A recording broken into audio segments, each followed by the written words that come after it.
तो दूसरे दिन हमको आर्मी के हवाले कर दिया गया। जो दूसरे दिन हमको कार्गो जहाज में बिठाकर यूक्रेन में डाल दिया गया सर। जब गन कभी देखा ही नहीं था, गन को टच किया भी नहीं था, अब गन आपको दे रहे हैं। तो वो खुदाई कर रहे थे सर, ड्रोन आया, उन्होंने कैच किया कि कहाँ पर बंदे हैं। तो उसके बाद आर्टिलरी आ गई, जिसमें वो बेचारा मर गया सर। जब देखा कि इसका ब्लड ज़्यादा लॉस हो रहा है तो उसी वक्त मुझे गाड़ी में बिठा के सीधे हॉस्पिटल ले गए। दस्तखत कर हम तो फंसे उसी वक्त जिस दिन हमको आर्मी में हवाले किया गया कि अगर आप टॉयलेट भी जाते हो, अभी तो आप जान बचा, किसी भी तरह अपनी जान जिंदा रहो, जिंदा रहो।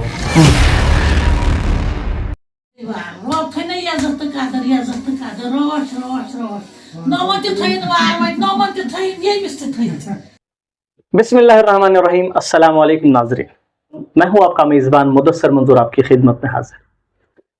आज एक ऐसी कहानी आप तक पहुंचाना चाहते हैं जिसको सुन के हमारे क्या सभी के रोंगटे खड़े हो जाते हैं।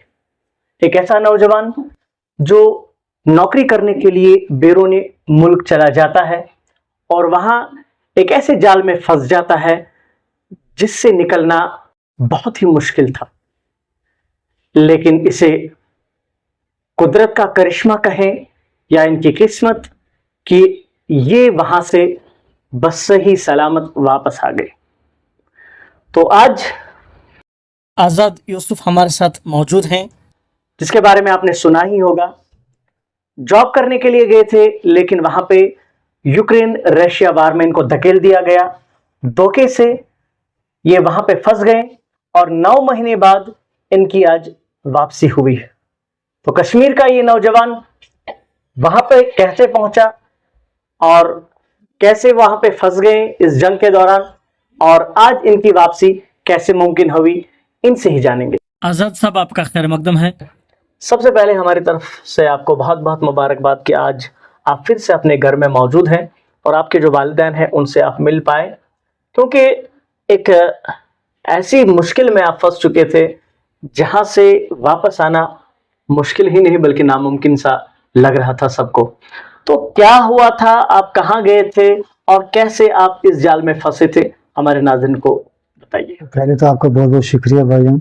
उसके बाद अल्लाह का बहुत शुक्र है कि सही सलामत वापस आप पहुँचूंगा, ये बड़ी बात। मेरा नाम आज़ाद यूसुफ कुमार है, मैं पोशन अवंतीपुर का रहने वाला हूँ सर। बिल्कुल। तो सिंपली सर सोशल मीडिया पर एक ऐड देखा यूट्यूब पर, बाबा व्लॉग के नाम से, जो बाबा व्लॉग एक चैनल चला था, यूट्यूबर था वो, यूट्यूबर था।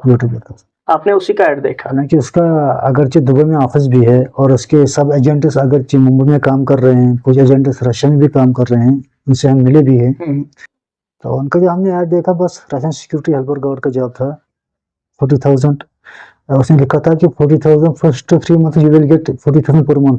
क्या जॉब टाइटल था उस वक्त? टाइटल उसका था सिक्योरिटी हेल्पर। ये मेंशन नहीं किया था कि कौन सी सिक्योरिटी है, क्या है? बिल्कुल नहीं था, आपको मैं दिखा भी सकता हूँ सर। सिक्योरिटी हेल्पर का जॉब था। रहने दीजिए, आप बताइए ऐसे ही। Russia government security helper. After that you will get 1 lakh per month salary. Okay. जब हमने अप्लाई इनके साथ कांटेक्ट किया तो उन्होंने कहा 3 लाख का प्रोसेस रहेगा, पहले ऑनलाइन पेमेंट कीजिए आप 1,20,000, तो जब वीज़ा आएगा उसके बाद बाकी पेमेंट करनी है। तो हमने प्रोसीजर फॉलो किया सर। तो ये सब ऑनलाइन ही कांटेक्ट वगैरह हो गया? बिल्कुल सर। तो आपने ये नहीं सोचा कि ऑनलाइन है, यूट्यूबर है, तो कैसे भरोसा किया जाए? एक्चुअली सर उसका जो पहले का रिकॉर्ड है बहुत अच्छा था। अच्छा। अब उसको चेक कीजिए, किसी के साथ फ्रॉड नहीं हुआ है। ये पहला स्कैम है कि हम पहले कैंडिडेट से उसके जिनके साथ स्कैम हुआ है। और इतना ही नहीं होती कि इनके कुछ बंदे भी थे मुंबई में, तो उनसे हमको मिलना भी था बाद में। तो हमको बुलाया गया 14 दिसंबर को वहाँ पर, यहाँ से मैं निकला 14 दिसंबर 2023 को। अच्छा। तो वहाँ हम सुफियान से मिले और मोइन से मिले, मुंबई में। अच्छा। हमको होटल पर रुकाया गया। पहले यहाँ से आपको मुंबई शिफ्ट किया गया? बिल्कुल सर। ओके। वहाँ हमने 1.5 लाख रुपए इनके हाथ में दे दिया सर, कैश। एक तो मैं आया था और एक आए थे गुजरात से हिमेल मंगो किया, उसकी पूरी फैमिली भी आई थी इनसे मिलने। अच्छा। उनसे बातचीत करने। तो उसने भी 1.5 लाख रुपए इनके हाथ में दे दिया था सर। बाद में हमको वहां से शिफ्ट किया गया चेन्नई। कितने थे आप उस वक्त इंडिया? अभी तो हम मुंबई में हम 2 थे, तो बाद में हमको जब शिफ्ट किया गया चेन्नई। चेन्नई, वहाँ पर और 4 बंदे आए थे दुबई से जो इंडियन थे ऑलरेडी। अच्छा, हमने जॉब छोड़ दी और जो बाबा बिलाल थे उनसे मिले थे, दुबई में मिले थे, उनसे अच्छा, बात से मिले थे, तो वो उनके डायरेक्टरी जिनका वीडियो देख के आप यहाँ से चले गए थे। फेस टू फेस उनके साथ बात की थी। उनको भी यही कहा गया था कि आपको ऐसी जॉब है, ऐसी जॉब है, ऐसे ऐसा करके आपको मिलेगा और रशिया में ऐसी जॉब है। तो क्या हुआ बाद में सर, चेन्नई में हम 6 लोग मिले। तो हमारी 6 की टिकट करवाई गई, वहां से हमको विया शारजा टू मॉस्को हमको भेज दिया गया सर। चेन्नई से आपको शारजा वया मॉस्को ले जाया गया। मॉस्को ले जाया, ठीक। वहाँ हमके एक और एजेंट ने हमको पिक किया, जो इन्हीं का एजेंट था, नाइजल उसका नाम था। एक दिन उसने हमको अपने रूम पर रेस्ट पर रखा सर, मॉस्को में। अच्छा। तो दूसरे दिन हमको आर्मी के हवाले कर दिया गया, जो कि हमको वहाँ से 400 किलोमीटर दूर लेके गए। अच्छा, आपको आर्मी के हवाले कर दिया गया मॉस्को में ही नेक्स्ट डे? बिल्कुल। तो आपको उस वक्त भनक नहीं लगी है आर्मी के हवाले करना? ये क्या आपने एजेंट से नहीं पूछा कि हमारा जॉब कहाँ है, ये क्या है? एक्चुअली उस वक्त हमारे पास सिम कार्ड नहीं था सर। अच्छा, बिल्कुल नहीं, हमारे पास सिम कार्ड था। लेकिन बाद में जब हमको सिम प्रोवाइड किया गया तो हमने बिल्कुल किसी से बातचीत की कि हमको बहुत ज्यादा खतरा लग रहा है, हमको लग रहा है कि हमको ये आगे लेके जाने वाले, वार में लेके जाने वाले, और ये तो आर्मी है, बिल्कुल मतलब हम बहुत डरे हुए थे। तो उन्होंने कहा कि हमने जिस तरह इनके हवाले आपको किया था, हमको हम वैसे वापस भी निकाल सकते हैं, इतनी बड़ी बात नहीं है, आप टेंशन मत लीजिए। कौन बोल रहा था आपको? एजेंट लोग बोलते थे। एजेंट लोग। तो ये नाइजल बोल रहा था, बाबा बिलाल के साथ हमने कांटेक्ट किया, ये जो मोइन था उनके साथ हमने कांटेक्ट किया सर। अच्छा, ये आपको भरोसा दिला रहे थे कि कोई बात नहीं, आप जाइए, जैसे टेंशन इनके हवाले कर दिया गया, आपको वापस भी बुला लिया जाएगा। उन्होंने कहा तो हमारी पूरी सेटिंग है इनके साथ, हमारी बात भी हुई है, आप डरिए मत, कोई मसला नहीं है, आप आसानी से जाइए और आसानी से आप कॉन्ट्रैक्ट साइन करके आप टेंशन मत लीजिए। तो आपके जहन में यही था कि ये सिक्योरिटी और सिक्योरिटी हेल्पर का जॉब हमें मिलेगा? बिल्कुल, जो टाइटल लगा था बिल्कुल सर। और तो उसके बाद हमको कॉन्ट्रैक्ट साइन करने के बाद हमको वहाँ से 800 किलोमीटर दूर लेके गए सर। फिर से 8 किलोमीटर दूर? 800 किलोमीटर। अच्छा, 800 किलोमीटर दूर। वहाँ हमको सिर्फ एक दिन रेस्ट पर रखा गया सर। एक दिन रेस्ट पर रखा गया। दूसरे दिन हमको कार्गो जहाज में बिठाकर यूक्रेन में डाल दिया गया। डायरेक्ट आपको यूक्रेन में लैंड कराया गया? नॉर्थ यूक्रेन में डाल दिया गया। अच्छा, बिल्कुल। तो जब आप यूक्रेन में जहाज से बाहर निकले तो पहले आपको कहाँ ले जाया गया? पहले तो हमको गाड़ी में बिठा के वहां से भी एयरपोर्ट लोग 4 घंटे का सफर था गाड़ी में, हमको एक जंगल में लिए गए सर।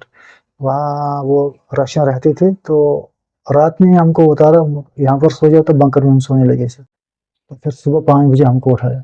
तो जब आप जंगल में चले गए, जब आपको जंगल में ले जाया गया पहली बार, तो आपने उसे पूछा नहीं, या आपने नहीं सोचा कि हमारा जॉब टाइटल कुछ और था तो हमको कहाँ पे पहुंचाया गया? ये मत पूछिए सर कि इतना टेंशन हो गए थे, मतलब तो उस वक्त आपको लगा कि हम फंस चुके हैं, बिल्कुल हमारे साथ धोखा हुआ है? बिल्कुल। हम जिन रास्तों से चले और जो वो जगह हमने देखी, तो हमको तो पूरा लग रहा था ये तो खतरा, ये तो मतलब जो हमको कहा गया था ये तो वो है ही नहीं, ये तो बिल्कुल इसके अपोजिट है। तो फिर से भी हमने कांटेक्ट किया एजेंट्स के साथ, बट वहां से हमको कोई रिस्पांस नहीं मिला बाद में। अच्छा, फिर उन्होंने फोन बंद कर दिया क्या? एक तो कुछ समय तो फोन बंद कर दिया, कुछ समय तो बल्कि उन्होंने डांटा भी, आप टेंशन मत लीजिए, जब कुछ हो जाएगा, आपको तो कुछ हुआ ही नहीं, आप ऐसे ही डर रहे हो, तो ऐसे वो बात कर रहे थे बात। तो मतलब उनका रवैया बदल गया जब आप वहां पे पहुंच गए? खासकर ये जो मोइन और नाइजीरिया, इनका तो बिल्कुल रवैया बदल गया, या बाबा बिलाल बिल्कुल। तो जब आप यूक्रेन में चले गए, क्या आपको किसी ने बताया कि आप जंगल क्या है, यूक्रेन है, वार है, यहाँ पे जंग चल रही है? मुझे तो खुद भी मालूम नहीं था कि मैं कहाँ पर हूँ सर।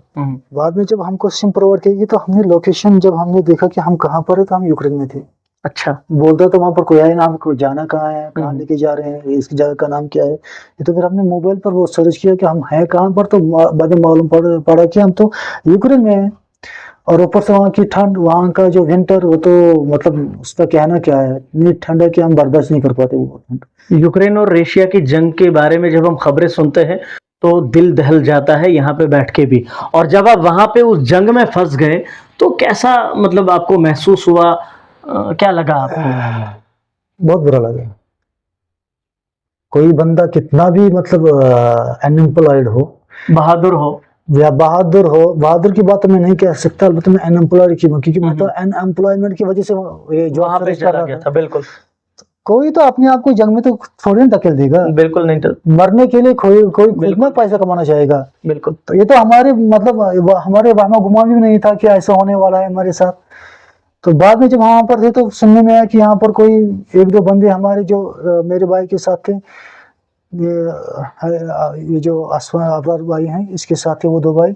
सुनने में ये भी आया कि वो शायद उन पर ड्रोन अटैक हुआ है, तो मतलब हम बहुत ज्यादा डर गए। अच्छा, जब आप यहाँ से इंडिया से चले गए, जब आप वहां पे फंस गए, तो कुछ डॉक्यूमेंट्स वगैरह आपसे साइन करा गए? क्योंकि सुनने में आया है कि कॉन्ट्रैक्ट भी आपने कुछ साइन किया था। एक्चुअली हमारा जो वीजा वो टूरिस्ट वीजा था सर, कि हमको बोला गया था कि ये जो टूरिस्ट वीजा ये तो कन्वर्ट हो जाएगा आपको वर्क वीजा में। आपका पूरा डॉक्यूमेंटेशन जो है, आपका जो पूरा पेपर वो रशिया में हो जाएगा, यहाँ पर कुछ भी नहीं हम करेंगे। पहले ही आपको टूरिस्ट वीजा पे वहां पे ले जाया गया? बिल्कुल सर, वर्क वीजा था ही नहीं। 1 महीने का वीजा इशू किया गया और हमारे साथ जो बाकी बने जो दुबई से थे उनका 3 महीने का वीजा इशू किया गया था सर।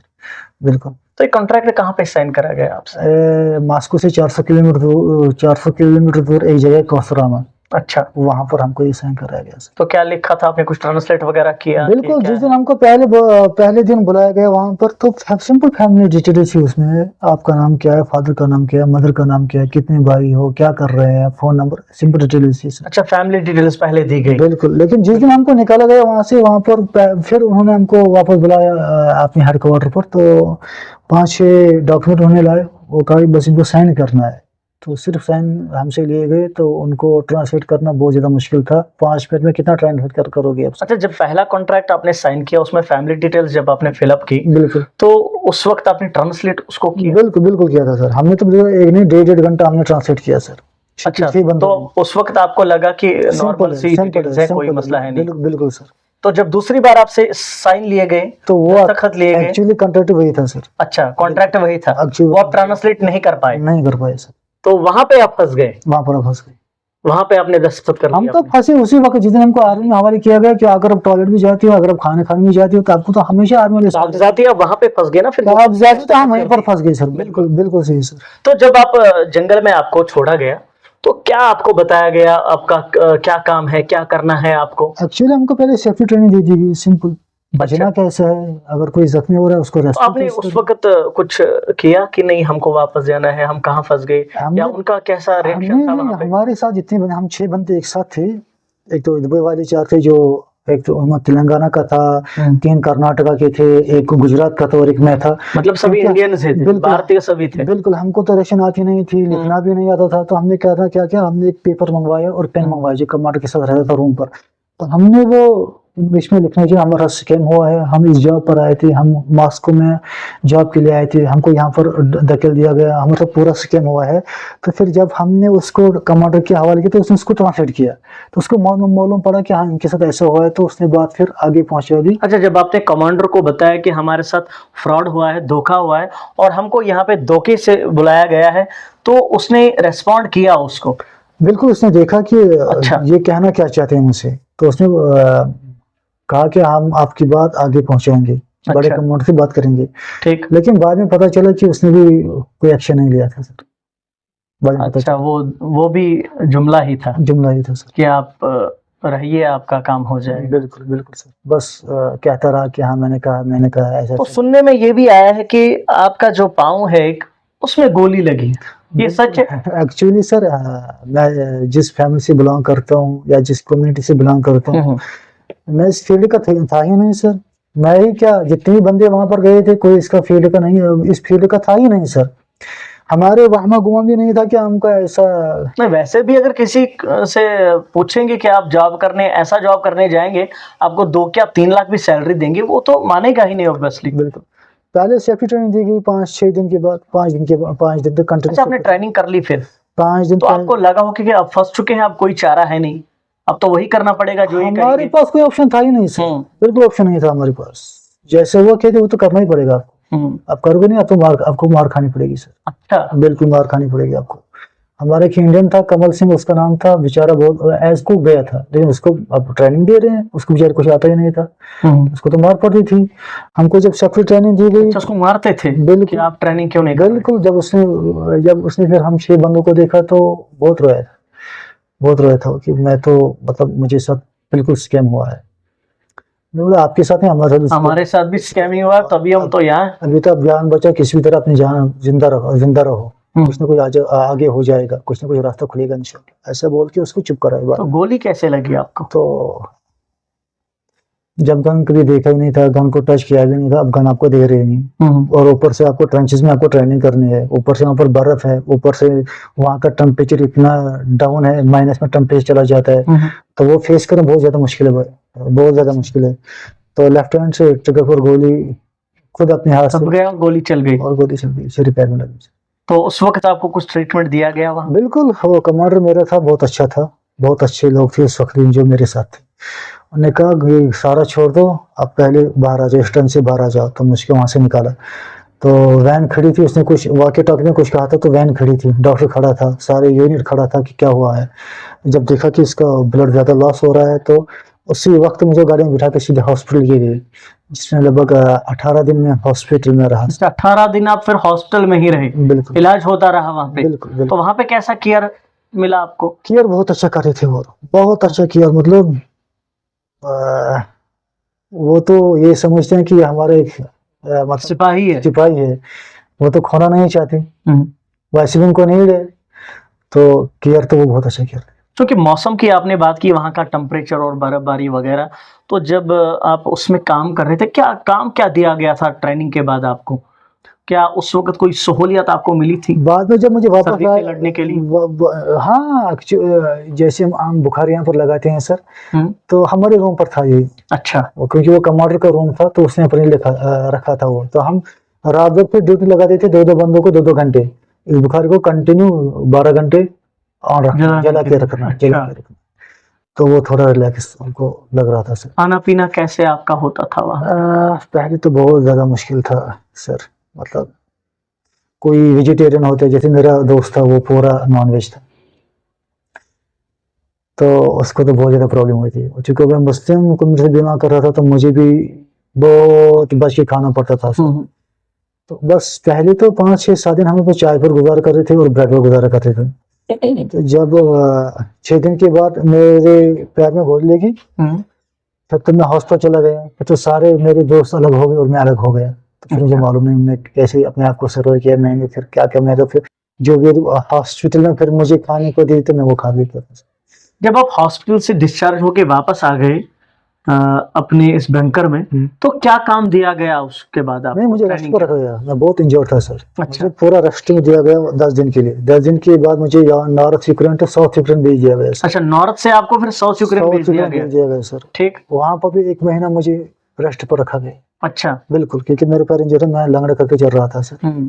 उसके बाद मुझे खीरसन में एक जगह ब्लैक सी के नजदीक, तो वहां पर मुझे एक जंगल था, वहां पर मुझे भेज दिया गया सर 1 महीने के लिए। तो वहां पर हमको बोला था यहाँ पर बंकर खोदो, जंगल से लकड़ी लानी है, काट के उसको लोड करना है, वहां पर बंकर बनाने है, इसमें रहो, ये भी काम है। तो उसमें कम से कम 1 महीना हमारा लग गया सर। अच्छा, आपको जंगल से लकड़ी काट के लानी थी, लोड करनी थी और बंकर बनाना था, यही काम आपको दिया गया? इतना नहीं था, उस जंगल में 5 बंकर थे, उस 5 कैंप थे, ऐसे में कह सकता हूँ। उनमें भी जो भी काम रहता था बंकर मकर खुदाई का, तो हम लोग को लेके जाते थे, तो हम वो काम करते थे सर। अच्छा, इस दौरान ये में कहीं जब आप काम कर रहे थे, क्या इस दौरान कभी शेलिंग हुई, बॉम्बिंग हुई, गोलियां चल रही थी, तो ये फजा जो यहाँ पे बनी हुई थी, एक्चुअली तो आपको क्या लगा? वो जो जोन था वो सेफ जोन था सर। अच्छा, सेफ जोन। वो एक्चुअली उन्होंने लगभग हमसे 4 महीने पहले, अगर जब उस जनवरी या मार्च में अगर मैं वहां पर गया था, तो नवंबर दिसंबर में वो कैप्चर होता बोले। अच्छा, तो सेफ। अच्छा, सुनने में ये भी आया है, क्योंकि बहुत सारी बातें आपसे जाननी है, एक सुनने में ये भी आया है कि गुजरात का एक जो आपका साथी वहां पे गया था आपके साथ, तो सुनने में ये वो आया है कि वो इस दुनिया में नहीं रहा, वो इस जंग में मारा गया। बिल्कुल। कैसे, क्या हुआ? एक्चुअली मैं तो अलग हो गया था उनके साथ, मैं तो पीछे रहा सर। गोली लगने के तो बाद सीधे आके लेके गई थी सर। अच्छा, उनको फ्रंट लाइन पे लड़ने के लिए ले गए थे? फ्रंट लाइन में तो नहीं, लेकिन फ्रंट लाइन से पीछे इनको 4 या 5 किलोमीटर रखा गया था। अच्छा। लेकिन था पूरा डेंजर जोन था, वार जोन था सर। तो वो खुदाई कर रहे थे सर, ड्रोन आया, उन्होंने कैच किया कि कहाँ पर बंदे हैं, तो उसके बाद आर्टिलरी आगे जिसमें वो बेचारा मर गया सर। कितने बंदे उस वक्त मरे थे? जो मेरे बाकी 3 लोग थे, उन्होंने कहा 60 के करीब बंदे मर चुके थे। 60 के करीब? 60 के करीब। उसमें गुजरात का ये जो साथी आपके साथ हिंदुस्तान से वहां चला गया, मुंबई से मेरे साथ था सर। तो ये बात आपने कब सुनी कि आपका जो साथी था एक आर्टिलरी में मारा गया है? जब हमको अरेस्ट पर रखा गया था सर रूम पर साउथ यूक्रेन में, तो हम कांटेक्ट में थे आपस में, तो बाद में मेरे दोस्त मुझसे कहा कि ऐसे हमीर के साथ ऐसा हुआ है, कि हमने यकीन नहीं किया, ऐसे तो हो ही नहीं सकता, कैसे उसके साथ ऐसे हो सकता है। और बाद में जब उन्होंने फोटो डाली तो यकीन करना पड़ा सर, तो बहुत डर गए। फैमिली के साथ आपका पहला कांटेक्ट कब हुआ? मेरा डायरेक्ट कांटेक्ट फैमिली के साथ पहले नहीं था सर। अच्छा। मैं एक बंदे को जानता था जो चंडीगढ़ का रहने वाला था, जिसका नाम राजा पठान था। सबसे पहले मैंने उसके साथ कांटेक्ट किया कि मेरे साथ ऐसा स्कैम हुआ, मैं फंस चुका हूँ, अब मुझे हेल्प कीजिए यहाँ से निकलने में। वहां पे फंसने के कितने दिन बाद आपने उस दोस्त को फोन किया? बल्कि मैं तो सर हॉस्पिटल से वापस आने के बाद, क्योंकि मेरे पास मोबाइल भी नहीं था, पासवर्ड भी नहीं था, सारा कुछ मेरा जितना भी डॉक्यूमेंट था मोबाइल उनके पास था, वो सारा आर्मी के पास था। तो जब मैंने उनसे कहा कि मुझे ऐसा घर में बात करनी है, वो ज्यादा डर रहे हैं, उनके साथ पिछले 1 महीने से बात नहीं हो रही है, तो बाद में मुझे फोन प्रोवाइड किया सर। तो सबसे पहले मैंने पठान भाई के साथ बात की कि ऐसे, तो बाद में उसको मैंने अपने भाई का नंबर दिया कि शायद मेरा घर वालों के साथ कांटेक्ट नहीं हो पाएगा, तो मैं आपके साथ कांटेक्ट करूंगा, आप मेरे घर वालों के साथ कांटेक्ट कीजिएगा। तो बाद में उसने बताया कि आपके बेटे को ऐसा लगा है पैर में, तो उसने पहले बताया था घर वालों को। अच्छा, उसी ने फिर आपके घर वालों को पहले बिल्कुल राब्ते में लिया कि ऐसी ऐसी बात हो गई है? बिल्कुल। तब तक आपके घर वालों को पता नहीं था? बिल्कुल नहीं था, मेरे तो कांटेक्ट ही उनके साथ नहीं था सर। तो उसके बाद उसने कहा कि आप घर वालों से पहले बात कीजिए, तो उसके बाद फिर मैंने घर वालों से बात की लगभग 1 महीने बाद। 1 महीने बाद जब आपने अपने घर फोन मिलाया, अपनी वालिदा के साथ बात की, अपने घर वालों के साथ बात की, तो उस वक्त कैसा महसूस हुआ, कैसा समा रहा? घर वाले बहुत ज्यादा डरे हुए थे सर। तो बेबी बहुत ज्यादा डरी हुई थी, हर कोई डरा हुआ। अच्छा, आपकी शादी भी हो चुकी है? बिल्कुल सर। आपका बच्चा भी है? बिल्कुल। तो बाद में घर वाले कहे कोई बात नहीं, जिंदा हो, सेफ हो, अब जितना हो सके अपने को सेफ कीजिए, पीछे रहिएगा, आगे मत बढ़िएगा। ठीक। तो जितना मेरे से हो सकेगा तो मैं अपने आप को सेफ करता रहूंगा, मैं अपने आप को बचाता रहूंगा। तो बाद में पठान भाई भी जो बोलते रहे, जो मेरे भाईजान थे, उसने जो जो मुझे गाइड किया, कैसे बचना है, क्या करना है, कैसे पीछे रहोगे तो क्या क्या करोगे, क्या कमांडर को क्या बोलना है, और कौन सी लेटर आपको डलवानी पड़ेगी, एम्बेसी से कांटेक्ट करो। तो मैंने वो प्रोसेस फॉलो किया, तो मुझे पीछे रखा गया। तो चूंकि अब आप अपने घर पहुंच चुके हैं, तो ये 9 महीने जो गुजरे, इस दौरान ये में क्या कुछ डॉक्यूमेंटेशन आपने की, कहाँ कहाँ से आपको हेल्प मिली, तो कैसे आप इससे बाहर निकल के आए? सबसे पहले तो पठान भाई के साथ मुझे कांटेक्ट करना पड़ा। अच्छा। क्योंकि वो पहले खुद आर्मी में रह चुके थे सर, रशियन आर्मी। अच्छा। बाद में जब उसे लगा कि यहाँ पर ज्यादा खतरा है या उसके साथ कुछ स्कैम, ऐसा तो मुझे मालूम नहीं, लेकिन वो फिर उसने आर्मी छोड़ दी थी सर 8 महीने के बाद, 6 या 8 महीने के बाद छोड़ दी थी। उसको पूरा प्रोसेस मालूम था कि निकलना कैसे बाहर निकलना कैसे। तो उसने कहा कोई बात नहीं, ये जो मिनिस्ट्री ऑफ डिफेंस होती है रशिया की, या फॉरेन मिनिस्ट्री ऑफ रशिया की जो होती है, इसमें लेटर डलवानी पड़ती है, अपील करना पड़ता है कि हमारे साथ स्कैम हुआ है, हमारे साथ फ्रॉड हुआ है। और मेरा चूंकि एक बच्चा गुजर भी चुका था, मैंने इसकी फोटो भी मंगवाई थी वहां पर। मैंने उससे कहा कि आप उनसे ये कहिएगा कि मैं मेंटली फिट नहीं हूँ, फिजिकली भी फिट नहीं हूँ, ऊपर से पैर में चोट भी लगी थी, तो आपको बहुत ज्यादा हेल्प मिलेगी। तो उसने ऑन बिहाफ ऑफ मी सारा केस इन रशियन गवर्नमेंट में मेरा केस डलवाया सर। तो बाद में एम्बेसी से भी कांटेक्ट किया कि मैं ऐसा फंसा हूँ, लेकिन बदकिस्मती है कि एम्बेसी ने लाइट ले लिया उस वक्त। मतलब जो रोल एम्बेसी को उस वक्त अदा करना चाहिए था नहीं कर पाई, हालांकि अगरचे वो इस वक्त बहुत अच्छा काम कर रहे हैं। इंडियन एम्बेसी और रशियन इंडियन एम्बेसी। अच्छा। अगरचे उनके वो बहुत अच्छा कर रहे हैं, अगरचे इस वक्त का स्टाफ वहाँ का बहुत अच्छा, लेकिन उस वक्त का स्टाफ मतलब उनकी जो लैंग्वेज थी हमारे साथ बहुत गंदी थी सर। अच्छा। मतलब जो वो हौसला देना था अपने इंडियंस को, वो दे नहीं पाए। और अच्छा। जो उनको काम पहले करना चाहिए था, शायद जो इंडियन वहां पर मरे हैं वो ना मर पाते सर, वो ना मर पाते सर। तो ये दुख रहेगा मुझे। तो अभी एक और बात सामने आई है, क्योंकि आपके साथी ये बात करते करते ये बात भी निकल के आई कि उरी का एक और नौजवान जिसका नाम ज़हूर अहमद है, वो भी 11 महीने से वहां पे फंसा हुआ है और उसका कोई अता पता ही नहीं है अभी तक। एक्चुअली सर मैं इसको पहले जानता नहीं था, लेकिन ये मालूम था कि 3 बंदे इसी एजेंट के थ्रू पहले हमसे गए हैं। अच्छा। क्योंकि मैं इनके साथ राब्ते में नहीं था सर। इसी यूट्यूबर के थ्रू? बिल्कुल बिल्कुल। अच्छा। सर इसी बाबा विला के थ्रू से गए थे। तो जब मैं वहां पहुंचा, जब पैर में गोली लगने से पहले 2-3 दिन पहले जो हमारे फ्रेंड सर्कल था, तो हमको ये बात मालूम पड़ी कि यहाँ पर कश्मीर का कोई एक बंदा है, उसका नाम ज़हूर अहमद है, तो उसका कोई वो मिसिंग है। अच्छा। तो सिटी वो मिसिंग है सर। बिल्कुल अच्छा, उसका कोई अता पता है नहीं, बिल्कुल कहाँ पे है, जिंदा है, बिल्कुल क्या नहीं है? सर, किसी के पास कोई इन्फॉर्मेशन नहीं है, हालांकि गवर्नमेंट के पास भी कोई इन्फॉर्मेशन नहीं है सर। इंडियन गवर्नमेंट के पास भी नहीं, बिल्कुल कोई रशियन information- गवर्नमेंट के पास भी नहीं। कोई इन्फॉर्मेशन तो कैसी अभी जो आप वहां से निकले तो क्या क्या डॉक्यूमेंटेशन आपने की, और खासकर इंडियन एम्बेसी और जो प्राइम मिनिस्टर हैं या पार्लियामेंट में भी बात उठी थी, तो उस हवाले से बताइए कि एक तो कैसे इंडियन कुछ ये एम्बेसी मुमकिन मैंने कांटेक्ट किया था सर, हुआ? और दूसरा पठान भाई ने मेरा केस जो है वो रशियन जो फेडरेशन जो मिनिस्टर ऑफ डिफेंस होती है या फॉरेन मिनिस्टर ऑफ रशिया की। वहां पर मेरा केस डाला था सर। ठीक। और यहाँ से मैंने अपने भाई को जयशंकर साहब के पास भेज दिया था सर, वहां पर मीटिंग करने के लिए। अच्छा, हमारे यहाँ पर इंडियन के लोग 20 फैमिली आ चुकी थी उसमें, इसके जो पीए थे चरणजीत सिंह, उसके साथ उनकी मीटिंग हुई थी सर। अच्छा। उसके बाद 16 जून या 16 जुलाई ऐसे तो आपकी फैमिली एमईए में भी चली गई थी? बिल्कुल बिल्कुल सर। अच्छा। तो 16 जुलाई को सर बाद में prime minister Narendra Modi Russia का उनका दौरा था सर। अच्छा, वहां पर उन्होंने ये मतलब इसका तस्करा किया था कि यहाँ पर इंडियन ऐसे इनको हम वापस बुलाना तो चाहते मतलब वजीर आजम की नोटिस में आ चुका था हैं। कि बिल्कुल इंडियंस यहाँ पे फंस चुके हैं, उनके साथ धोखा हुआ है, बिल्कुल तो उन्होंने वहां पे बात की बिल्कुल रशिया के साथ। बिल्कुल बिल्कुल बात की सर।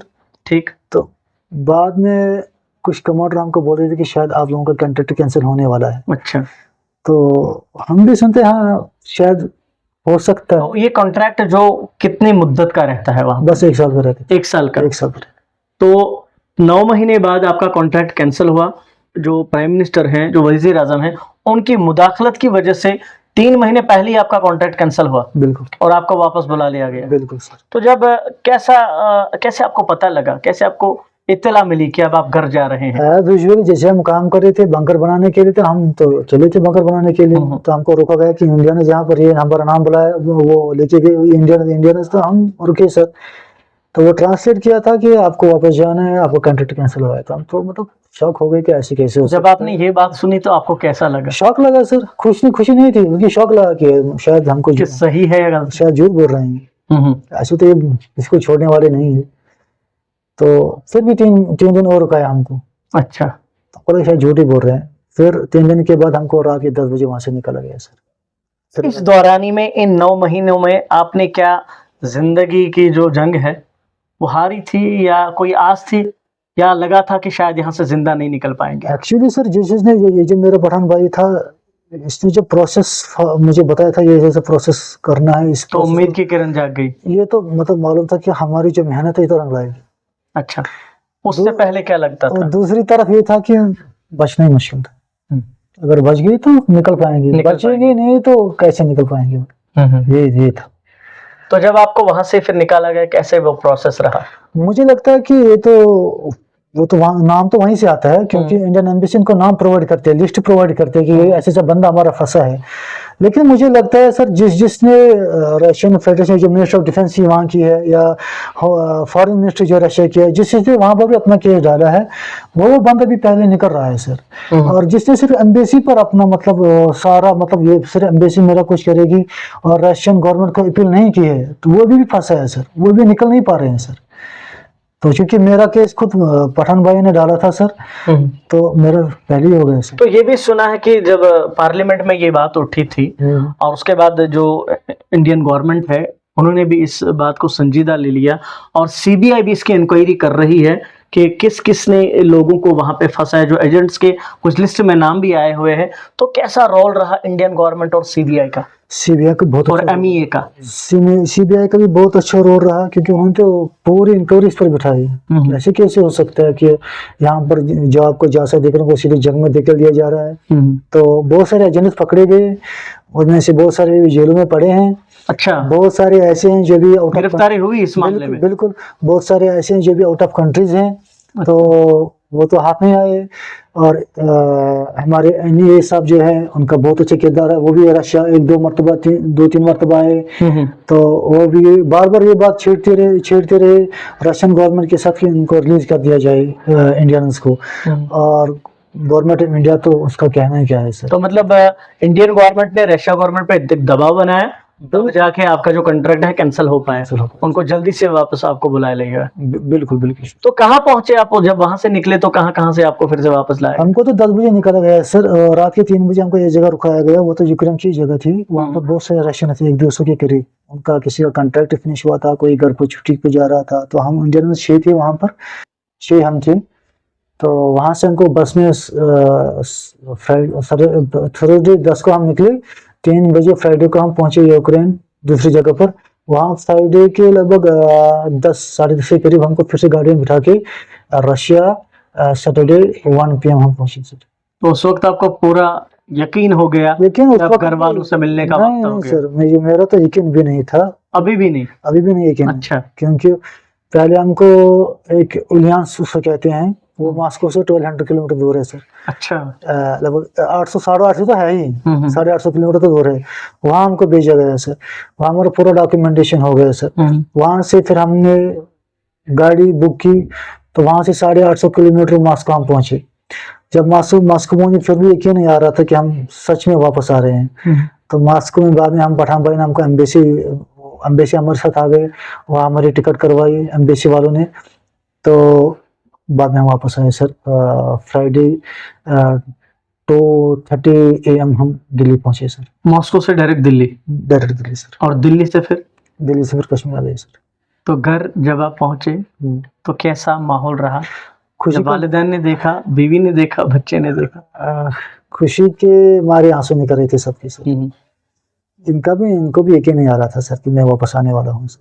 आपको कैसा फील हुआ जब आपने पहला कदम अपने आंगन में रखा, एक ऐसे वार जोन से आके जहां से वापस आने की उम्मीद ही नहीं थी? सच मानो तो मुझे खौफ लग रहा था सर। मैं अगर के भी तो मुझे 1 हफ्ता हो गया घर में। मैं अभी भी कह रहा हूँ कि मुझे भी खौफ लग रहा है।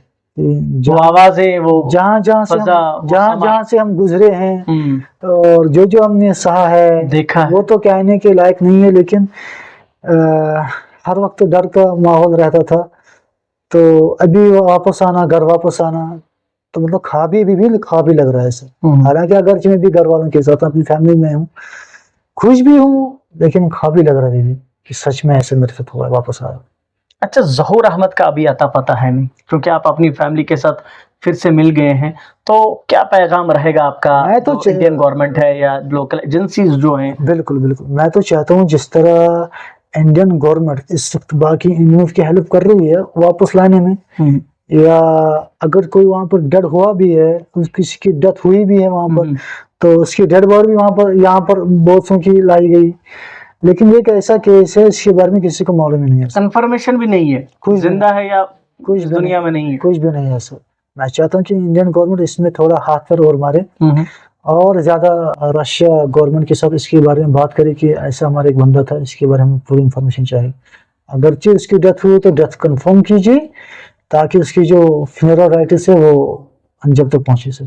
अच्छा, जो व्लॉग्स पे जैसे आप इसमें फंसे थे, वीडियो देख के आपने उनके साथ राब्ता किया ताकि आपको बैरून मुल्क आपको नौकरी मिल सके, तो उन लोगों के लिए क्या पैगाम रहेगा आपका जो ऐसे व्लॉगर्स या अनरजिस्टर्ड कंसल्टेंसीज के साथ बात करके ऐसे मामलात में फंस जाते हैं? क्योंकि यहाँ पे तो धोखा होता है, यहाँ से नौकरी के बहाने ले जाते हैं, फिर वहाँ पे कुछ और काम उनको दिया जाता है, लेकिन ऐसा जानलेवा काम ये तो पहली बार बहुत बड़ा मामला ऐसे पेश आया, तो क्या पैगाम रहेगा आपका? मैं तो कहना चाहूँगा सर कि जो भी सोशल नेटवर्क पर जो भी एड्स आते हैं, चाहे क्यों इंस्टाग्राम हो या फेसबुक हो, यूट्यूब हो, व्हाट्सएप हो, पहले खूब जानकारी लीजिए इसके बारे में, पूरी इनक्वायरी कीजिए सर। बल्कि मैं कहना चाहूँगा कि आप उन कंसल्टेंसीज के पास जाइए, उन एजेंट्स के पास जाइए जो जिनके पास गवर्नमेंट लाइसेंस है, जो गवर्नमेंट अथॉराइज्ड है, जो गवर्नमेंट रिकॉग्नाइज्ड है, उनसे आप अपना ये प्रोसेस स्टार्ट करवाइए। मसला कोई नहीं है। ऐसे मतलब आंख बंद करके किसी पर भरोसा मत कीजिए। बहुत बहुत शुक्रिया। बातें बहुत है, बहुत वक्त लगेगा इनकी जो दर्द भरी कहानी है आप तक पहुंचाने में। बहुत सारे 9 महीने ने बहुत कुछ देखा, बहुत कुछ सहा, बहुत कुछ सुना। तो फिलहाल यही गुजारिश आपसे भी है कि YouTube पे, इंस्टा पे ऐसे ऐड देख के आप खुद को फरेब में न डालें, आपके साथ धोखा हो सकता है। धोखे तो बहुत होते हैं, लेकिन ऐसा धोखा जहाँ पे आपको नौकरी के बहाने जंग में धकेल दिया जाए, एक ऐसे वार जोन में धकेल दिया जाए जहाँ से जिंदा बचना मुश्किल ही नहीं बल्कि नामुमकिन है। तो फिलहाल इनकी जो कहानी है हमने आप तक पहुंचाई। बाकी हमारी भी गुजारिश है एलजी सरकार से और गवर्नमेंट ऑफ इंडिया से, जो ज़हूर अहमद एक और कश्मीरी नौजवान वहां पे 11 महीने पहले इसी फ्रॉड का शिकार हो चुके हैं, उनका कोई अता पता है नहीं। और तो उनके जो वालिदैन हैं, उनके जो अहल खाना है, वो बहुत ही परेशान है और उसके हवाले से भी जो कार्रवाई है वो उसमें तेजी लाए। तो अपने मेज़बान मुदस्सिर मंजूर को फिलहाल अवंतीपोरा से दीजिए इजाज़त। आपको और हमारा अल्लाह निगहबान।